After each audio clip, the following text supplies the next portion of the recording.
So this is me in Tuesday, October 27th, 2015. And I'm on a business trip in New York. And I'm out having some drinks with some colleagues. I'm celebrating. I had outperformed my sales targets. My clients were happy. My new manager was impressed. She put me forward for promotion. And all the directors in my department had signed it off. So as I'm having a drink with colleagues in this New York rooftop, I'm thinking it was worth it.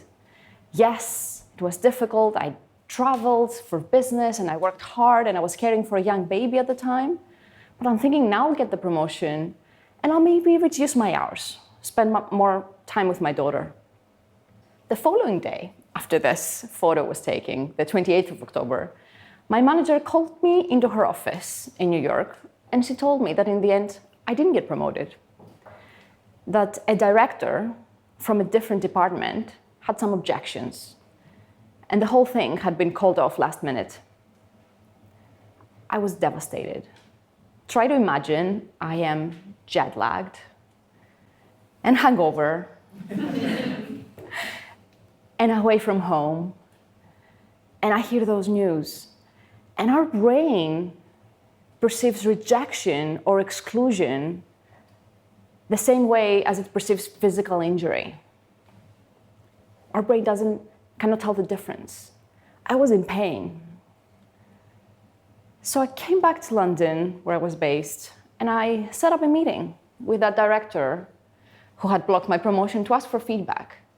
He had met me 3 times in his life. And his response started with 2 words: "You women." Something to learn out of this inclusion workshop is not to use "you people" language. You blacks, you gays. It's not inclusive language. You women, he said, find it difficult in your path to directorship because you're naturally consensus builders. We're looking for a certain profile. And then he shared a couple of names of women leaders in my organization whose profile or style I should try to emulate, according to him. It was the first time in my career that I faced such a blatant, to me, unconscious bias.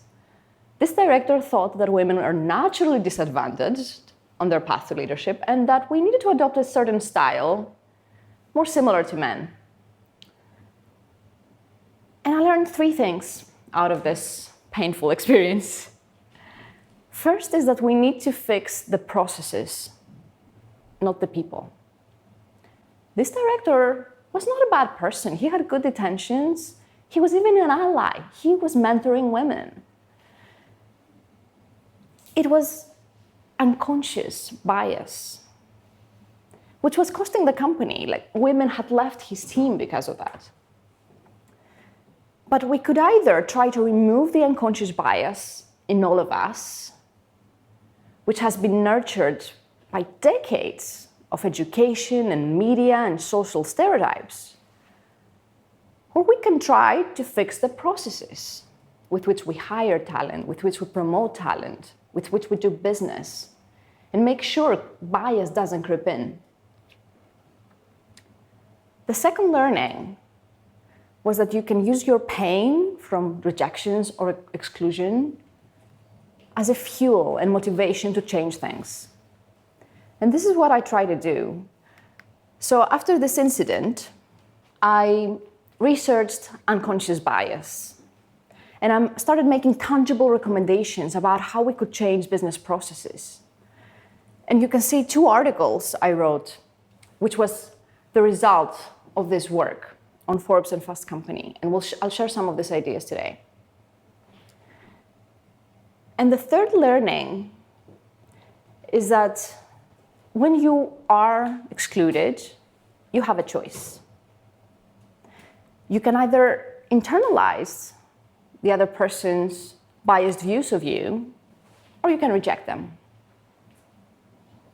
You can think it's your fault. A lot of people do that. You can either try to conform, trying to fit in the environment, or you can try to transform your environment.